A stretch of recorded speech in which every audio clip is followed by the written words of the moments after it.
Hi guys, Veerappan ಇವತ್ತಿನ ಜನ್ರೇಷನ್ನ ವ್ಯಕ್ತಿಗಳಿಗೆ ಈ ವೀರಪ್ಪನ್ ಅನ್ನೋ ಒಂದು ಹೆಸರು ಸಾಮಾನ್ಯ ಹೆಸರೇ ಆಗಿರ್ಬೋದು. ಬಟ್ ಒಂದಾನೊಂದು ಕಾಲದಲ್ಲಿ ಈ ವೀರಪ್ಪನ್ ಅನ್ನೋ ಒಂದು ಹೆಸರು ಭಾರತದಲ್ಲಿ ಕೇಳಿಸಿದರೆ ಸಾಕು ಭಯ ಪಡದೇ ಇರತಕ್ಕಂತಹ ವ್ಯಕ್ತಿಗಳೇ ಇರಲಿಲ್ಲ. ಭಾರತದಲ್ಲಿಯೇ ನಂಬರ್ 1 ಮೋಸ್ಟ್ ವಾಂಟೆಡ್ ಕ್ರಿಮಿನಲ್ ಆಗಿದ್ದುಕೊಂಡು ಕರ್ನಾಟಕ, ಕೇರಳ, ತಮಿಳುನಾಡು ರಾಜ್ಯ ಸರ್ಕಾರಗಳ ಪೊಲೀಸರುಗಳಿಗೆ ನಿದ್ದೆ ಇಲ್ಲದೇ ಇರತಕ್ಕಂಥ ಕೆಲಸ ಮಾಡಿ ಚಂದನ ಗಿಡದ ದಿಂಬೆಗಳನ್ನು, ಆನೆಯ ದಂತಗಳನ್ನು ಒಂದು ಕಡೆಯಿಂದ ಇನ್ನೊಂದಿಗೆ ರವಾನೆ ಮಾಡುತ್ತಿದ್ದಂಥ ಮೋಸ್ಟ್ ಕ್ರಿಮಿನಲೇ ಈ ವೀರಪ್ಪನ್. ಅದನ್ನೇ ಒಂದು ಸಮಯದಲ್ಲಿ ಯಾರಾದರೂ ಈ ವೀರಪ್ಪನನ್ನು ಹಿಡಿದುಕೊಟ್ಟರೆ ಅವರಿಗೆ 5 ಕೋಟಿ ರೂಪಾಯಿಗಳ ನಗದು ಬಹುಮಾನವನ್ನು ನೀಡುತ್ತೇವೆಂದು ಸರ್ಕಾರ ಸಂದೇಶವನ್ನು ಹೊರಡಿಸುತ್ತೆಂದರೆ ನೀವೇ ಯೋಚನೆ ಮಾಡಬಹುದು ಈ ವೀರಪ್ಪನ್ ಅನ್ನೋದು ಎಷ್ಟು ಬುದ್ಧಿವಂತನಾಗಿರ್ತಕ್ಕಂಥ ಕ್ರಿಮಿನಲ್ ಆಗಿದ್ದ ಅಂತ. ಇಷ್ಟಕ್ಕೂ ಈ ವೀರಪ್ಪನ್ ಯಾರು, ಅವನು ಮಾಡಿದಂತಹ ತಪ್ಪುಗಳೇನು, ಅವನಿಗೆ ಹೇಗೆ ಕ್ರಿಮಿನಲ್ ಆದ, ಅವನು ನಿಜವಾಗಿಯೂ ಹೀರೋನ ವಿಲನ್ನ ಅನ್ನೋದ್ರ ಬಗ್ಗೆ ಇವತ್ತಿನ ವಿಡಿಯೋದಲ್ಲಿ ನಾವು ಡೀಪಾಗಿ ಕ್ಲಿಯರಾಗಿ ಡಿಸ್ಕಷನ್ ಮಾಡೋಣ. ಅದಕ್ಕಿಂತ ಮುಂಚೆ ನಮ್ಮ ಚಾನಲ್ಗೆ ನೀವು ಇನ್ನೂ ಹೊಸಬರಾಗಿದ್ದರೆ ದಯವಿಟ್ಟು ಸಬ್ಸ್ಕ್ರೈಬ್ ಮಾಡಿ, ಲೈಕ್ ಮಾಡಿ. ಇನ್ಯಾಕೆ ತಡ, latest start our today's episode. ವೀರಪ್ಪನ್ನ ಪೂರ್ತಿ ಹೆಸರು ಕೂಸೆ ಮುನಿಸ್ವಾಮಿ ವೀರಪ್ಪನ್ ಗೌಡ. ಇವರು ಕರ್ನಾಟಕ ಮತ್ತು ತಮಿಳುನಾಡು ಗಡಿ ಭಾಗದಲ್ಲಿರ್ತಕ್ಕಂತಹ ಗೋಪಿನಾಥನ್ ಅನ್ನೋ ಒಂದು ಊರಿನಲ್ಲಿ 1952ರಲ್ಲಿ ಒಬ್ಬ ಸಾಮಾನ್ಯ ರೈತನ ಕುಟುಂಬದಲ್ಲಿ ಜನಿಸ್ತಾರೆ.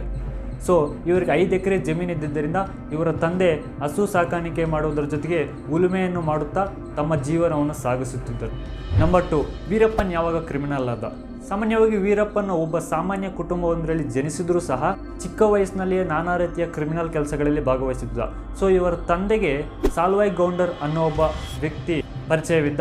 ಸೊ ಈ ಸಾಲ್ವಾಯ್ ಗೌಂಡರ್ ಅನ್ನೋರು ಈ ಚಂದನದ ಮತ್ತು ಆನೆಯ ದಂತಗಳನ್ನೇ ಮಾಡುವಂತಹ ಕೆಲಸಗಳನ್ನು ಮಾಡುತ್ತಿದ್ದ. ಸೊ ವೀರಪ್ಪನು ಸಹ ಸಾಲ್ವಾಯ್ ಗೌಂಡರ ಜೊತೆ ಚಿಕ್ಕ ವಯಸ್ಸಿನಲ್ಲಿಯೇ ಸೇರಿಕೊಂಡು ಅವರ ಜೊತೆಯೇ ಈ ಚಂದನದ ರವಾನೆಯಲ್ಲಿ ಮತ್ತು ಆನೆ ದಂತಗಳ ರವಾನೆಯಲ್ಲಿ ಭಾಗವಹಿಸುತ್ತಿದ್ದ. ಸೊ ವೀರಪ್ಪನ್ಗಿರ್ತಕ್ಕಂತಹ ಬುದ್ಧಿವಂತಿಕೆಯನ್ನೆಲ್ಲ ಗಮನಿಸಿದಂತಹ ಸಾಲ್ವಾಯ್ ಗೌಂಡರು ವೀರಪ್ಪನ್ ಅವರಿಗೆ 17ನೇ ವಯಸ್ಸಿನಲ್ಲಿ ಒಂದು ಬಂದೂಕನ್ನು ನೀಡಿದರು. So that is the very important point to become A criminal. So ಆ ಬಂದೂಕನ್ನು ಪಡೆದಂತಹ ವೀರಪ್ಪನ 17ನೇ ವಯಸ್ಸಿನಲ್ಲಿಯೇ ಒಂದು ದೊಡ್ಡ ಆನೆಯನ್ನು ಕೊಂದು ಆ ಆನೆಯ ದಂತಗಳನ್ನು ಕತ್ತರಿಸಿಕೊಂಡು ಅದನ್ನು ಮಾರಿದ. ಸೊ ಹೀಗೆ ಕೆಲವು ದಿನಗಳ ನಂತರ ವೀರಪ್ಪನ್ ಪ್ರತ್ಯೇಕವಾಗಿ ಹಣ ಗಳಿಸಬೇಕು, ಪ್ರತ್ಯೇಕವಾಗಿರ್ತಕ್ಕಂಥ ಮಾರುಕಟ್ಟೆಯನ್ನು ತಯಾರಿಸಬೇಕಂತ ಹೇಳಿಬಿಟ್ಟು ಈ ಸಾಲ್ವಾಯ್ ಗೌಂಡರ ಜೊತೆಯನ್ನು ಬಿಟ್ಟು ತಾನೇ ಸ್ವತಃ ಒಂದು ನಕ್ಸಲೈಟ್ನ ದಂಡನ್ನು ಕಟ್ಟಿಕೊಂಡು ವ್ಯಾಪಾರ ಮಾಡೋದಕ್ಕೆ ಸ್ಟಾರ್ಟ್ ಮಾಡಿದ. ನಂಬರ್ 3, ವೀರಪ್ಪನ್ ಮಾಡಿರ್ತಕ್ಕಂಥ ಹತ್ಯೆಗಳೇನು ಮತ್ತು ದ ಮೋಸ್ಟ್ ವಾಂಟೆಡ್ ಕ್ರಿಮಿನಲ್ ಏಕೆ ಆದ? 1972ರಲ್ಲಿ ವೀರಪ್ಪನ್ ಹೀಗೆ ತನ್ನದೇ ಆದಂತಹ ಜೊತೆಗಾರರ ಜೊತೆ ಸೇರಿ ಈ ಚಂದನ ಮತ್ತು ಆನೆಯ ದಂತಗಳ ರವಾನೆ ಮಾಡ್ತಾ ಇರ್ತಕ್ಕಂಥ ಸಮಯದಲ್ಲಿ 1972ರಲ್ಲಿ ಪೊಲೀಸರಿಗೆ ಸೆರೆ ಸಿಕ್ಕಿಕೊಂಡ. ಆದರೆ ಸೆರೆ ಸಿಕ್ಕಿದ ಕೆಲವು ಗಂಟೆಗಳ ನಂತರ ತನ್ನ ಬುದ್ಧಿವಂತಿಕೆಯಿಂದ ಪೊಲೀಸರಿಂದ ತಪ್ಪಿಸಿಕೊಂಡು ಪರಾರಿಯಾದ. ತದನಂತರ ಈ ಬಿಸ್ನೆಸ್ಸನ್ನು ಇಷ್ಟು ಲೆವೆಲ್ಗೆ ತಗೊಂಡೋದಂದರೆ ಅದುವರೆಗೂ ಬರೀ ಭಾರತದಲ್ಲಿ ಮಾಡ್ತಾ ಇರ್ತಕ್ಕಂಥ ವ್ಯಾಪಾರವನ್ನು ವಿದೇಶಿಗರಿಗೆ ಮಾರಬೇಕನ್ನೋ ಒಂದು ಉದ್ದೇಶದಿಂದ ವಿದೇಶಿಗಳಿಗೆ ಭೇಟಿ ನೀಡಿ ಅಲ್ಲಿ ಡೀಲಿಂಗ್ಸ್ಗಳನ್ನು ಮಾಡಿಕೊಂಡು ಈ ಚಂದನ ಮತ್ತು ಆನೆ ದಂತಗಳನ್ನು ವಿದೇಶಿಗಳಿಗೆ ರಫ್ತು ಮಾಡುವಲ್ಲಿ ಪ್ರೋತ್ಸಾಹಿಸಿದ. ಹೀಗೆ ರಫ್ತು ಮಾಡ್ತಾ ಇರ್ತಕ್ಕಂಥ ಸಮಯದಲ್ಲಿ ಇನ್ನೊಂದು ಬಾರಿ ಪೊಲೀಸರಿಗೆ ಸೆರೆ ಸಿಕ್ಕಿಕೊಂಡ. ಆದರೆ ಈಗ ಅತಿ ಹೆಚ್ಚು ಹಣ ಇದ್ದ ಕಾರಣದಿಂದ ಪೊಲೀಸರ ವೀಕ್ ಪಾಯಿಂಟನ್ನು ಕಂಡುಕೊಂಡು ಅವರಿಗೆ ಲಂಚವನ್ನು ನೀಡಿ ಅಲ್ಲಿಂದ ಪರಾರಿಯಾದ. ಸೊ ಹೀಗೆ ನಡೀತಾ ಇರತಕ್ಕಂಥ ಸಮಯದಲ್ಲಿ 1987ರಲ್ಲಿ ಚಿದಂಬರ್ ಎಂಬ ಒಬ್ಬ ಅಧಿಕಾರಿಯು ಈ ವೀರಪ್ಪನನ್ನು ಹಿಡಿದುಕೊಳ್ಳಲು ಫಾರೆಸ್ಟ್ಗೆ ಬಂದಾಗ ಈ ವೀರಪ್ಪನ್ ಆ ಚಿದಂಬರನನ್ನು ಕಿಡ್ನಾಪ್ ಮಾಡಿ ಹತ್ಯೆ ಮಾಡಿದ. ಈ ವಿಷಯ ಸರ್ಕಾರಕ್ಕೆ ತಿಳಿತದೆ. ಆಗ ಸರ್ಕಾರ ವೀರಪ್ಪನನ್ನು ಹೇಗಾದರೂ ಮಾಡಿ ಹಿಡಿದುಕೊಳ್ಳಬೇಕು, ಇಲ್ಲದಿದ್ದರೆ ಇವನ ಹತ್ಯೆಗಳು ಜಾಸ್ತಿ ಆಗಬಹುದು ಅನ್ನೋ ಒಂದು ಉದ್ದೇಶದಿಂದ ಸರ್ಕಾರವು ಹಲವು ಕ್ರಮಗಳನ್ನು ಜಾರಿಗೆ ತರ್ತದೆ. ಈ ವಿಷಯವನ್ನು ತಿಳಿತಕ್ಕಂತಹ ವೀರಪ್ಪ ಕಾಡಿನ ಹೊರಗಡೆ ಹೋದರೆ ಸರ್ಕಾರದಿಂದ ಏನಾದರೂ ತೊಂದರೆ ಆಗಬಹುದು ಅನ್ನೋ ಒಂದು ಉದ್ದೇಶದಿಂದ ಕಾಡಿನಲ್ಲಿಯೇ ಇದ್ದು ಹೊರಗಡೆ ನಡೆಯುವಂಥ ಪ್ರಪಂಚವನ್ನು ತಿಳಿದುಕೊಳ್ಳಲು ಗ್ರಾಮಗಳಲ್ಲಿ ತನ್ನ ಜೊತೆಗಾರರನ್ನು ಗ್ರಾಮಗಳಲ್ಲಿ ಇರಿಸಿ ಆ ಗ್ರಾಮಗಳಲ್ಲಿ ನಡೆಯುವಂಥ ಎಲ್ಲ ವಿಷಯಗಳನ್ನು ಕಾಡಿನಲ್ಲಿರ್ತಕ್ಕಂಥ ವೀರಪ್ಪನಿಗೆ ತಿಳಿತಾ ಇತ್ತು. ಕರ್ನಾಟಕ ಮತ್ತು ತಮಿಳುನಾಡು ಸರ್ಕಾರಗಳು ಐಕ್ಯವಾಗಿ ಈ ವೀರಪ್ಪನನ್ನು ಹೇಗಾದರೂ ಮಾಡಿ ಹಿಡಿದುಕೊಳ್ಳಬೇಕು ಅನ್ನೋ ಒಂದು ಉದ್ದೇಶದಿಂದ ಆ ಒಂದು ಆಪರೇಷನ್ ನೇಮಿಸ್ತದೆ. ಆ ಆಪರೇಷನ್ನ ನೇಮೆ ಕುಕುನ್. ಸೊ ನಾನಾ ರೀತಿಯ ಪ್ರಯತ್ನಗಳು ಈ ಆಪರೇಷನ್ನಲ್ಲಿರ್ತಕ್ಕಂಥ ಅಧಿಕಾರಿಗಳು ಮಾಡಿದರೂ ಸಹ ಈ ವೀರಪ್ಪನನ್ನು ಕಂಡುಕೊಳ್ಳಲು ಸಾಧ್ಯನೇ ಆಗಲಿಲ್ಲ. ಒಂದು ದಿನ ವೀರಪ್ಪನ್ ತನ್ನ ಕಾಡಿನ ಬಳಿ ಇರ್ತಕ್ಕಂಥ ರಾಮಾಪುರಂ ಎಂಬ ಪೊಲೀಸ್ ಠಾಣೆಗೆ ನುಗ್ಗಿ ಆ ಪೊಲೀಸ್ ಸ್ಟೇಷನ್ನಲ್ಲಿರ್ತಕ್ಕಂಥ ತುಪಾಕಿಗಳನ್ನು ವೆಪನ್ಸ್ ಎಲ್ಲ ತೆಗೆದುಕೊಂಡು ಅಲ್ಲಿಂದ ಪರಾರಿಯಾದ. ಅಲ್ಲಿರ್ತಕ್ಕಂಥ ಪೊಲೀಸರನ್ನು ಸಹ ಸಾಯಿಸಿದ. ಈ ವಿಷಯವನ್ನು ತಿಳಿದ ಕೂಡಲೇ ಸರ್ಕಾರ ಹೇಗಾದರೂ ಮಾಡಿ ವೀರಪ್ಪನನ್ನು ಹಿಡಿದುಕೊಳ್ಳಬೇಕು, ಇಲ್ಲದಿದ್ದರೆ ಇವನು ದೇಶವನ್ನೇ ಹಾಳು ಮಾಡುತ್ತಾನೆ ಅನ್ನೋ ಒಂದು ಉದ್ದೇಶದಿಂದ ಭಯದಿಂದ ಆಗ ತೆಗೆದುಕೊಂಡಿರುವ ನಿರ್ಧಾರವೇ ಯಾರಾದರೂ ಈ ವೀರಪ್ಪನನ್ನು ಹಿಡಿದುಕೊಟ್ಟರೆ ಅವರಿಗೆ ಸರ್ಕಾರವೇ 5 ಲಕ್ಷ ರೂಪಾಯಿಗಳ ನಗದು ಬಹುಮಾನವನ್ನು ನೀಡುತ್ತದೆಂದು ಸಂದೇಶವನ್ನು ಹೊರಡಿಸುತ್ತದೆ. ಆದರೆ ಇಷ್ಟು ಭಯಂಕರವಾಗಿರ್ತಕ್ಕಂಥ ಕ್ರಿಮಿನಲನ್ನು 5 ಕೋಟಿ ರೂಪಾಯಿ ಆಸೆಗೆ ಯಾರು ಹಿಡಿದುಕೊಡುತ್ತಾರೆ ಹೇಳಿ? ಅದಕ್ಕಾಗಿ ಸರ್ಕಾರದ 41 ಪೊಲೀಸರನ್ನು ಒಳಗೊಂಡಂತಹ ಒಂದು ಗುಂಪನ್ನು ಮತ್ತು ಕೆಲವು ಫಾರೆಸ್ಟ್ ಅಧಿಕಾರಿಗಳನ್ನೆಲ್ಲ ಸೇರಿಸಿ ಈ ವೀರಪ್ಪನನ್ನು ಹೇಗಾದರೂ ಮಾಡಿ ಕಾಡಿನಲ್ಲಿ ಎಲ್ಲ ಹುಡುಕಬೇಕು ಅನ್ನೋ ಒಂದು ಉದ್ದೇಶದಿಂದ ಬಸ್ಸುಗಳಲ್ಲಿ ಕಳಿಸ್ತದೆ. ಸೊ ಈ ಪೊಲೀಸ್ ಬಸ್ಸುಗಳಲ್ಲಿ ಬರ್ತಾ ಇರ್ತಕ್ಕ ಈ ಅಧಿಕಾರಿಗಳನ್ನೆಲ್ಲ ಗಮನಿಸಿದ ವೀರಪ್ಪನ್ ಈ ಬಸ್ಸುಗಳ ಕೆಳಗಡೆ ಬಾಂಬನ್ನು ಇಟ್ಟು ಬಸ್ಸುಗಳನ್ನು ಬ್ಲಾಸ್ಟ್ ಮಾಡಿ ಸುಮಾರು 22 ಮಂದಿ ಅಧಿಕಾರಿಗಳನ್ನು ಕೊಂದನು.